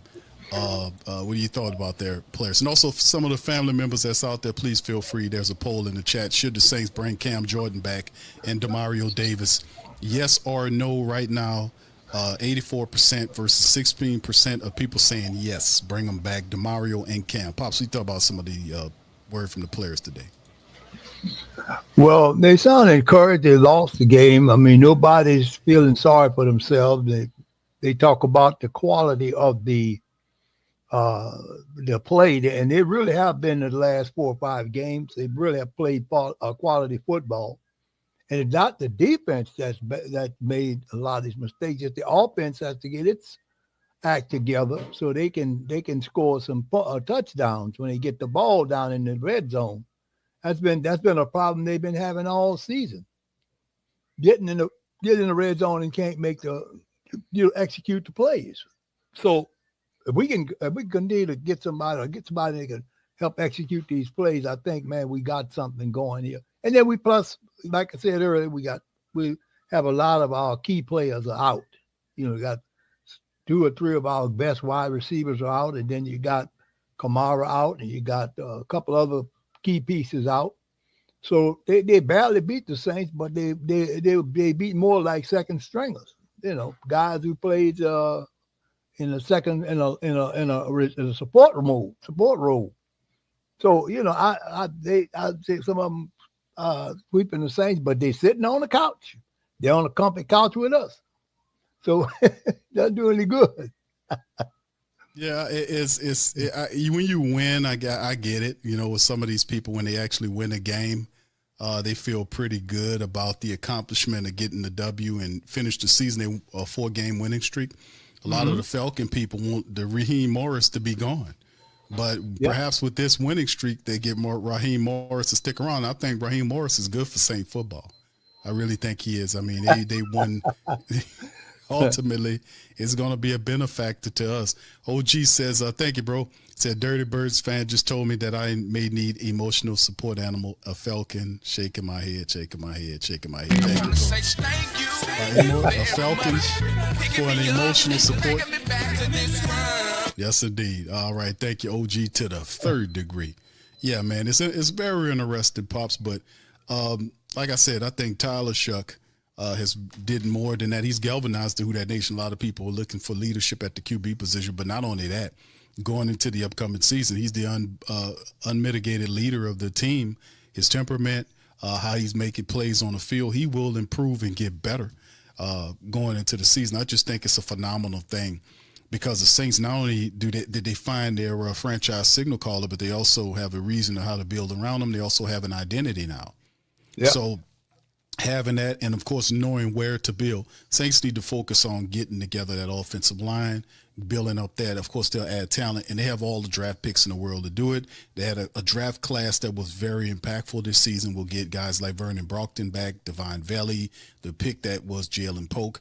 Those guys will be there as well. So the Saints have a ton of talent on the team, and of course you have guys like Demario Davis and Cam Jordan that want to return for what they believe could be a good year in which the Saints finally get back into playoff contention. You know, we'll see. You know, like you said, though, Pops, the Falcons happy that they beat the Saint team playing with their 4th, 5th, 6th string wide receiver, their 4th, 5th string running backs, and the Saints they barely beat the team by 2 points. So it's a very cloudy win, but a win nonetheless, and I congratulate the Falcons for sweeping the Saints on the season. Hey, man, but, you know, enjoy it while you can because you damn sure ain't going to be experiencing this for another decade. Let's just keep it on the real. Go ahead, Pops. What you think? Well, I agree with you because, look, once the season starts and we get all our pieces in place, this will be a dangerous team. this New Orleans Saints team is going to be dangerous once they get all the players back in. All of the players, the injured players, and plus bring in a couple of draft choices. But we still had some penalties where we hurt ourselves. Guys, jumping offside. I mean, not jumping offside, but movement. False starts. We got to get that. But we had at least 3 false starts on one drive that moved us back 15 yards. Because guys jumping up, and they're not. What's the problem? They can't hold their water long enough to get the snap count through, and then they get called. We have to stop this beating ourselves, but we help the Saints beat us in a way, So we can eliminate those damn penalties. I think we're really gonna be a dangerous team. Especially, I like how quickly Shough is getting that ball out. I mean, it's like, wow, it was gone. Mm-hmm. I mean, a lot of defenses don't react that fast. So it kind of reminds me of the way Breeze played when he was in his prime. 1, 2, 3, ball is gone. And this is the kind of play that you have to develop if you're going to be in this thing and keep these defenses off balance. Yeah, so I'm thinking that we could once they get under the coach, Tyler gets under the coaching staff wing, and they start teaching him how to the fundamentals of being a professional, and he also like he's picking it up very, very quick. Saints could very possibly be a dangerous team coming up next year. Yeah, absolutely. Pops, we got the draft. We have free agency. The Saints will have, I think it's like $18 million in the red, depending on how things look for the upcoming season. But they'll have the draft capital. They'll have the money to be able to, once they renegotiate several contracts, they'll have the north of 20-something odd $1 million to be able to make moves in free agency. If that's the thing, the mindset is to they want to build through the draft, which they had a very good draft this year. Can they then build upon the draft for the upcoming season? Understanding, knowing that you have a quarterback here that you have to protect, that'll be key for the Saints moving forward in building the offensive line, the defensive line, adding skilled players at the wide receiver and running back level, and continue to add help in the defensive and linebacker, edge rusher, all this kind of stuff. However they fall in the draft, man, we are be interesting going forward. But overall, thought process on the season, Pops. How do you kind of, I know you just said what you said about the high prospects about the future with Shough, but I think a lot of it's because of Shough. What would your grade be with Kellen Moore's play calling and his leadership for what you've seen? He struggled early on, but what are your thought processes? How would you grade Kellen Moore over the back end, overall over the season? How did you grade his performance as a head coach? Well, I give him a C+. And like I said, and that's only because they had so many losses until they got Shough in there. A quarterback that seemed to understand what Moore wants. Once Shough caught on what Moore wants, then all of a sudden they picked up. I give him a C+. I think he's going to be a good coach for us. We just got to make sure. And then the defensive coordinator, excellent. He had really got this team playing. I mean, they play sound fundamental football. Teams are not scoring big points against them. They're just not doing it.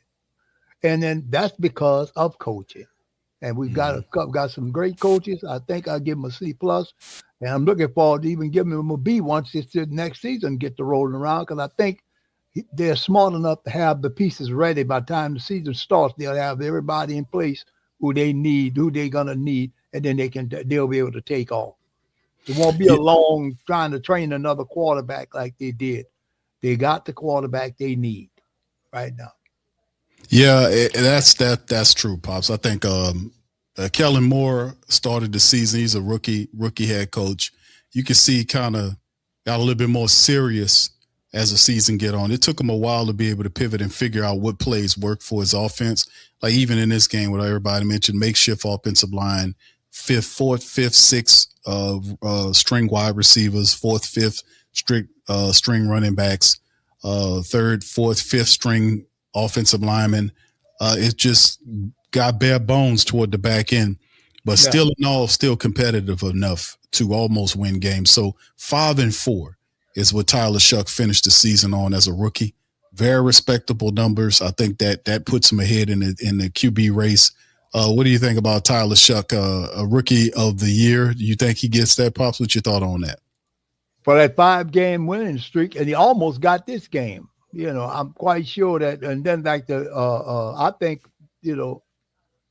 he's obviously a candidate for it. I love to see him get it, just because of the fact when they put him in there, once he got going, he showed his understanding of the fundamentals of NFL football, and real strength of the Saints to 5 wins. So at least 4 straight and almost 5 straight. So the man learning the game. The man is learning how to play the game. I mean, he made a couple of mistakes. He made a mistake today with that when he tossed that interception, but he's learning how once he gets settled, his offense gets settled, he'll know where to go with the ball. He gets the ball out very quick, and he throws a good tight football. He don't throw lame ducks unless he gets a hit on the arm or something.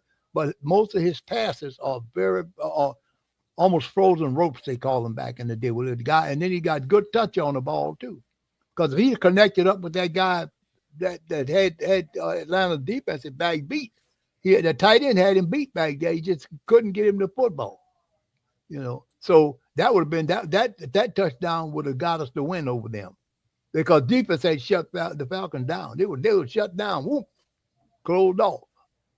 Yeah, they couldn't run. They couldn't run with Bijan, and I'm telling you, that was a big deal to stop Bijan Robinson. Bijan Robinson's a beast, and they shut him down pretty good. They didn't give him. They took away those long runs that he's so familiar with and easy making. They shut that down. They shut down his wide. I think he caught one pass from Keith Cousins, but other than that, they pretty much shut the door on him. And also on Atlanta's running game was shut down. So if Atlanta, so we're gonna see Bijan again, but if the Saints defense is lining up the way I see it gonna line up, it's gonna be the shoe is gonna turn on the other foot when we play them next year. And then like I said, we just got to put together the right offensive line and the right bring some more defensive players in here to help out. He went 5-4 as a winning quarterback. Black Preacher Man said it right. Now he came in here and said, "Let me right the ship." He has righted the ship. Now we just got to keep him there and surround him with players that can help him. Now once them come back, those other wide pieces that he had, wide receiver pieces, we probably have to see about getting us another speed guy. Somebody that he can throw the ball to. See what I'm saying? We get somebody like that, I think we'll be in a much better shape. I'm looking forward to this. The next season. Yeah, it's definitely encouraging, man. Even after the loss, man, it was I didn't feel any disappointment about how the Saints play. Understood the situation that we were walking into with so many players, some of our key talent missing. If Chris Olave plays, Saints smoke this team. Yeah. But shout out to Black Preacher Man saying Tyler was winning. QB went 5-4. When the last time we seen a rookie in New Orleans go 5-4 as a quarterback? That is special. Thank you, Black Preacher Man. Thank you very much.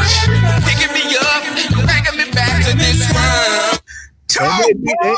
And then they beat some. They beat some of our division foes. They swept Carolina. Then he come back and beat Tampa Bay, split with them. So they won 3 in the out of in the division. They were 3-3. So that's good. That's good stuff for me. That's good stuff for us to look forward to. Yeah, it's forward to succeed this new season coming in. Yeah, I agree, Pop. That's the I was like, man, listen, I'm just I don't remember as a time been doing this for a while where I was so cool with the fact that the Falcons swept the Saints this year, because you understand the circumstances that the team was dealing with. Right. If we had manpower like they did, of course we would have smashed these people down. I mean, they were missing Penix, the only guy that was missing, but Bijan Robinson, the Saints defense stopped Bijan Robinson. He had 15 carries for 33 yards. He had let me say it again. 15 carries for 33 yards. He averaged 2.2 yards per rush. No touchdowns, no nothing. That's what Bijan Robinson did. And then they try to hit you with Tyler Algieri to change pace. He did worse. 7 carries for 16 yards for 2.3 yards. And the Saints gave that boy a wedgie. He wasn't even the same the whole damn game. Ripped all the off the underwear from off his ass. Had him wedge. He was out there walking funny and all this kind of stuff. He wouldn't leave the field. Probably like, well, somebody take this dude somewhere and put a pair of Pampers on his ass or something. Just get on up out of here. He tore his drawers. He pulled his drawers off right there on the field and dropped them right there. He tore that man drawers off his ass. That's the first time in history I ever seen that.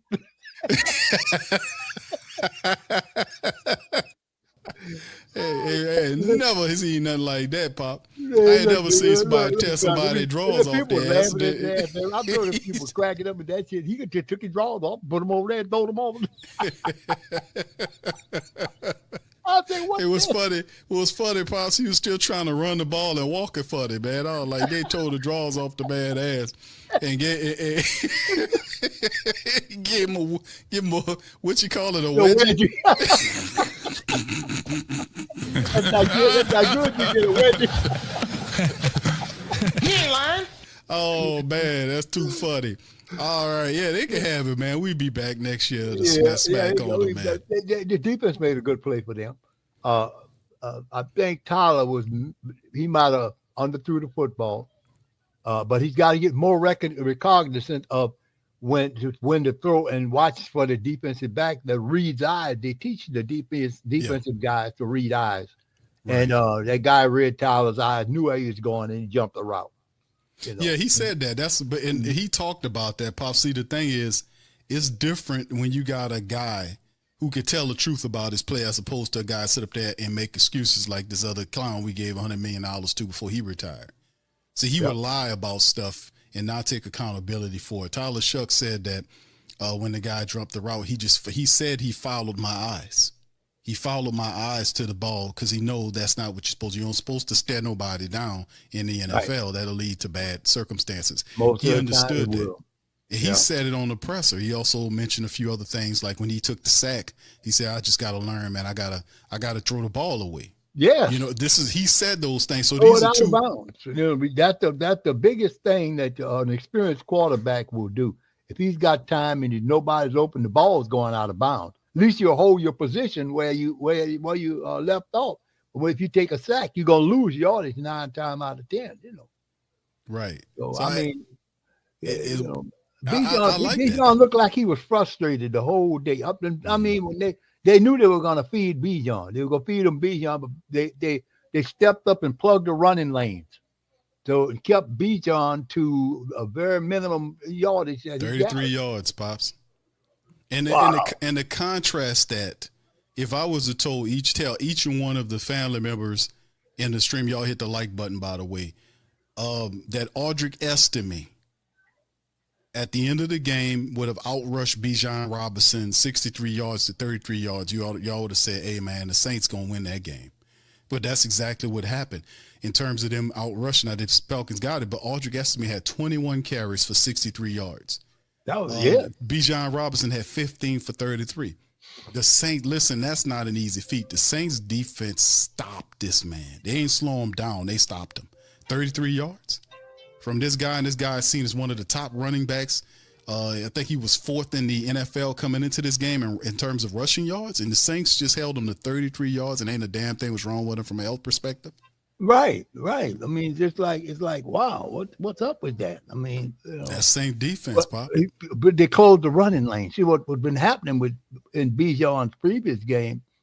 He was able to hit the hole real quick because the lanes were there. The running lanes were there for him because he hits that hole, and there's nobody to stop him. He's going to take off on you. But the Saints plugged the interior of that defensive line, that offensive line. It kept him from making those long runs. I mean, he made some short gains, but he normally would take off with a big run, and the Saints shut that down. And that's a smackdown on them right there. And they barely beat the Saints, to be honest with you. Wasn't for that turnover, they would have lost that game. They would have. Yeah. Also, Pops, the weapons that Atlanta had, they had everybody except for Penix. Kirk Cousins, I've been out playing Penix over the last 5-6 games in terms of him throwing the ball, not making too many mistakes. But they had access to Drake London. They had access to Kyle Pitts and Darnell Mooney.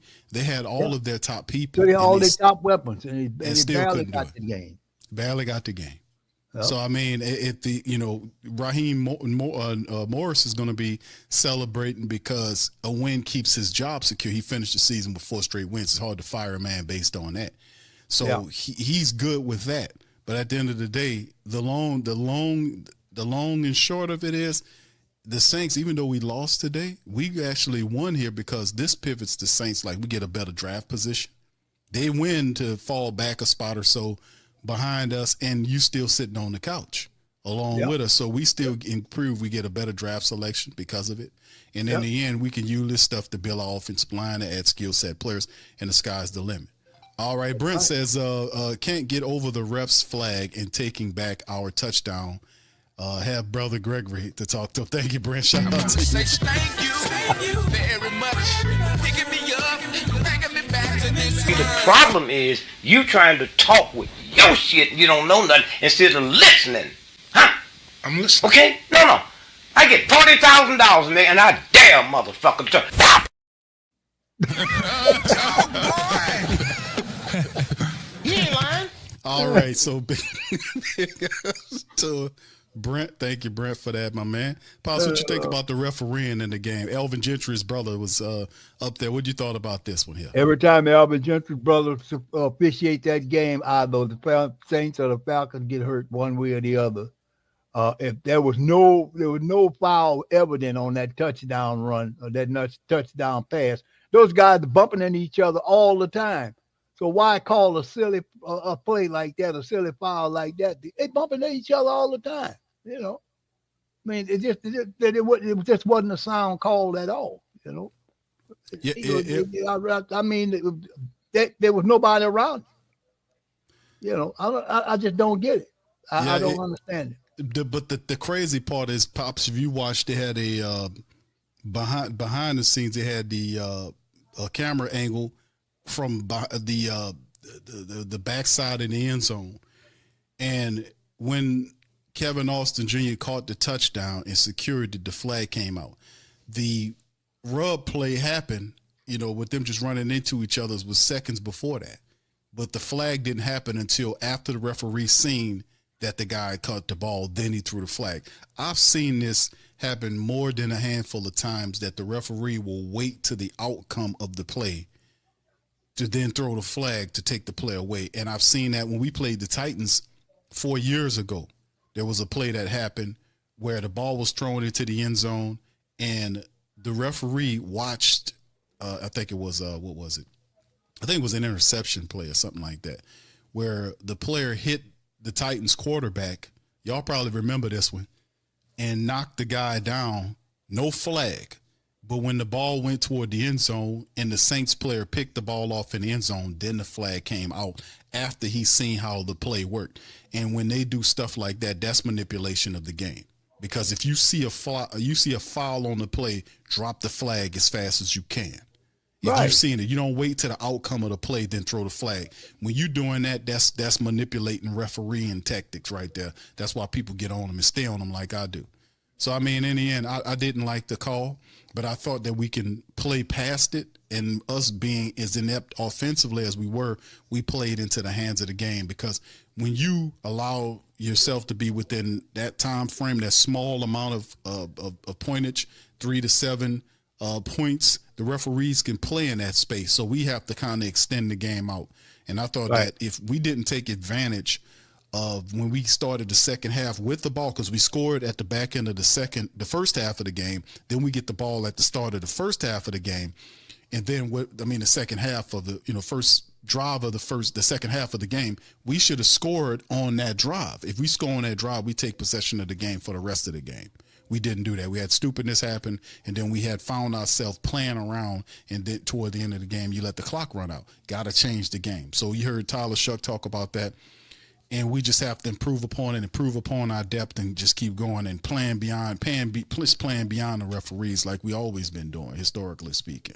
Right. But yeah, Pops, that's that take on it. Well, I mean, he's right. And I like the idea that he realized he threw that interception.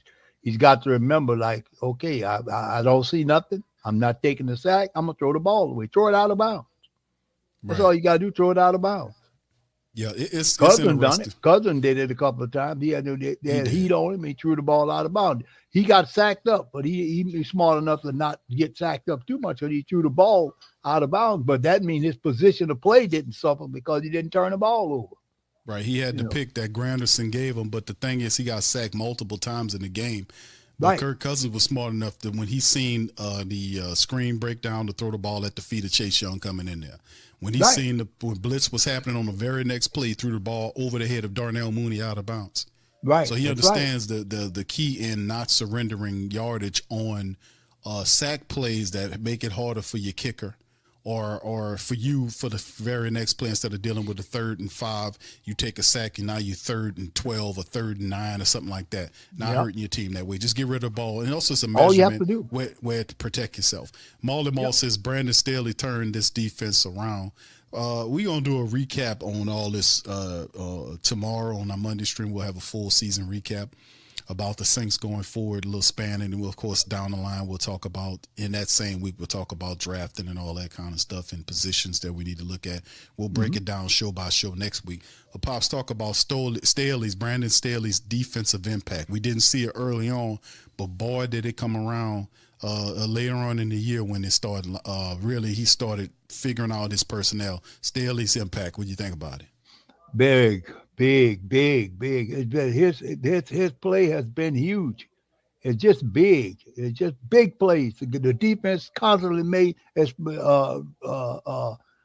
Young. That kid constantly made big plays. He was harassing the quarterback all day long. Didn't give him much time to throw the ball, And he kept. He wouldn't let the Atlanta quarterback stay in that pocket long. A couple of times when he stayed in there too long, and the Saints had opportunities, but you have to make sure you hold your water, hold your position, make sure you one up on those guys and stay on them.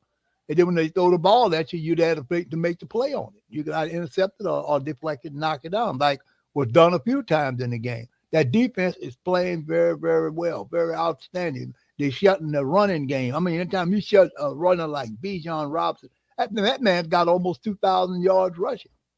I don't know how many he's got for the season, but he's got a ton of yards for the season. And then Atlanta's winning streak, he's been running for big yards. I think the last game he ran for 229 yards or 39 yards against somebody they played.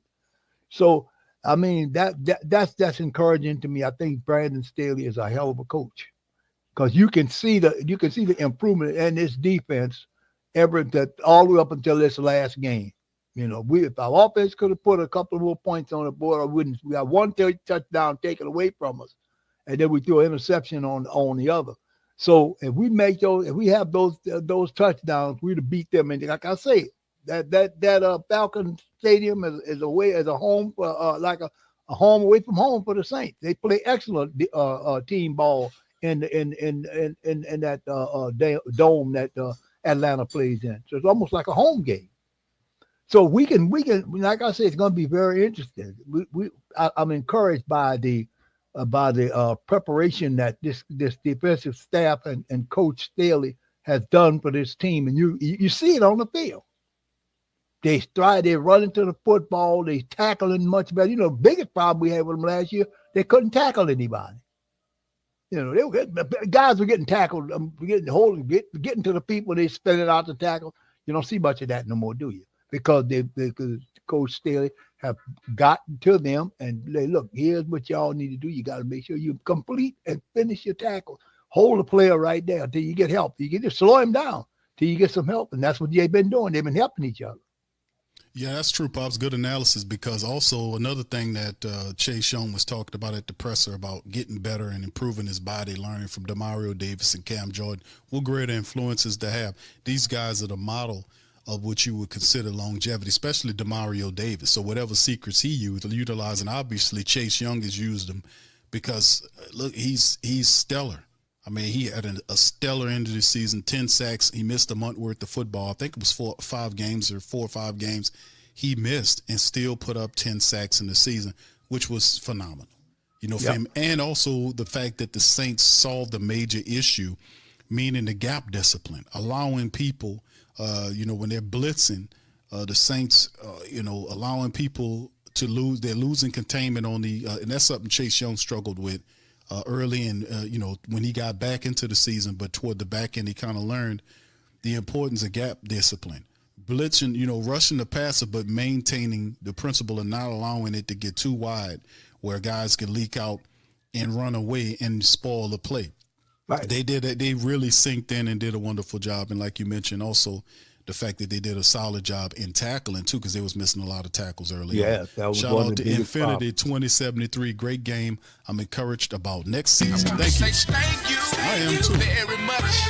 Picking Very me up, encouraged. bringing me back to this world. Go ahead, Pops. You was going to say your thought. Well, I was just saying,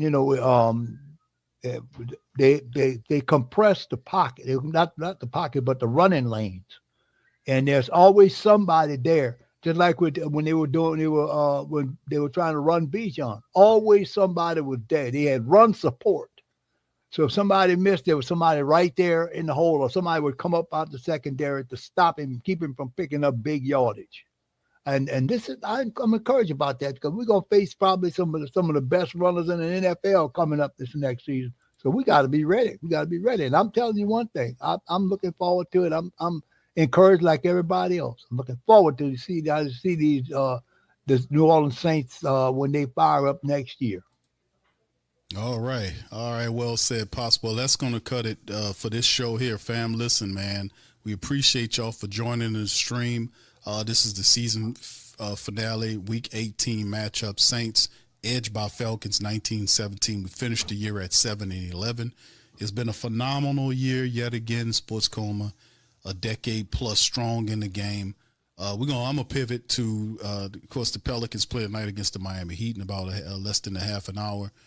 I'm gonna pivot to the Pelican post-game report tonight for our Pelican people. Know that we will be open up the phone lines tonight for PPR, man, for people to chime in after the game is over with.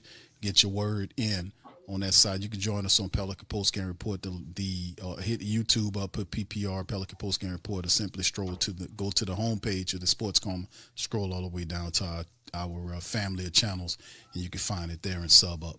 All right, so anyway, with that being said, shout out to all of the Super Chatters, Cash Appers, and all of the family members for all y'all support, man. We appreciate y'all, man. Another strong year from the Coma and family, man. Doing this thing. We went the whole summation like we've been doing for a while, man. And listen, fam, I will be back on Monday with a seasonal recap of the show. And then, of course, the following week we'll be doing on Patreon, we'll be doing mock drafts and all this kind of stuff. We'll talk about what the Saints need to do in terms of the draft. We'll be looking at the team's positions of need and break down certain players. We'll be looking at different skill groups from running back, wide receivers, tight ends, offensive line, defensive line. Every year we do the same thing. We'll cover it all, man. So shout out to you guys. Appreciate you, man, for all of the fantastic support you guys have been doing. Shout out and double salute to our Patreon and YouTube membership family for all the great support you guys have been doing as well. And listen, fam, we're going to holler at you on the Monday stream and come back with you with some more good stuff. Much love to y'all. Appreciate y'all. Who dat? And we out.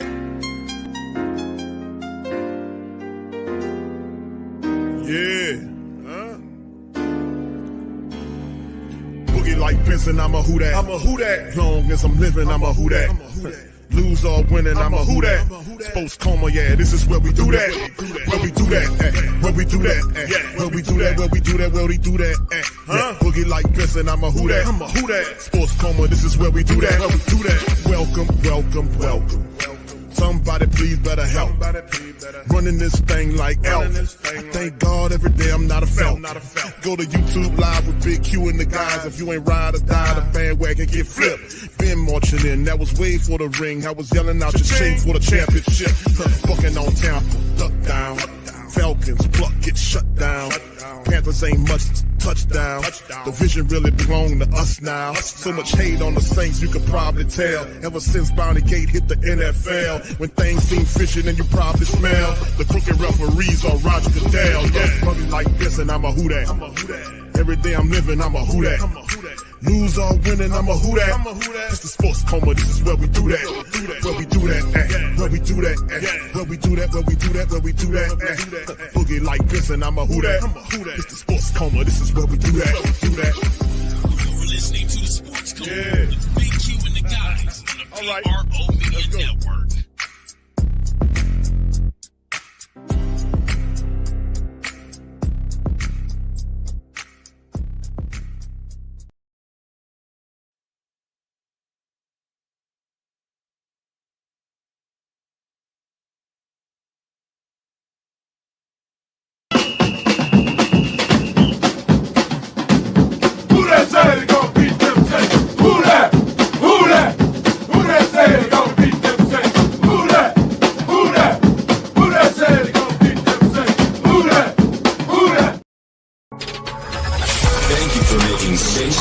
Your black and gold home for the New Orleans Saints.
Whether you're catching up on Saints news at Jackson Square, checking Pelicans scores in the Garden District, or staying updated on LSU while grabbing coffee in the French Quarter, there's one place that keeps you connected to everything that matters in our city. From Bourbon Street to the Superdome, from Preservation Hall to the Riverfront, New Orleanians are staying in the know with thehootetdaily.com. Your daily source for Saints, Pelicans, LSU, and all the sports, music, and culture that makes our city special. At work downtown, at a game in the Dome, or just relaxing by the Mississippi, wherever life takes you in the Big Easy, you can stay connected. Because when you're from New Orleans, you don't just live here. You stay in the NO. That's stay in the know. Visit thewhodatdaily.com and never miss what matters most to Who Dat Nation. Welcome to the Pro Shop, where we create authentic NOLA-inspired clothing for men, women, and children. From Saints jerseys to Pelicans gear, everything's crafted right here in New Orleans. Whether you're shopping the Pro Shop, the Pel Shop, or the Pro Shop Kids, we've got your whole family covered with genuine merchandise that represents our city's spirit. Check for links in the description section below or in the chat.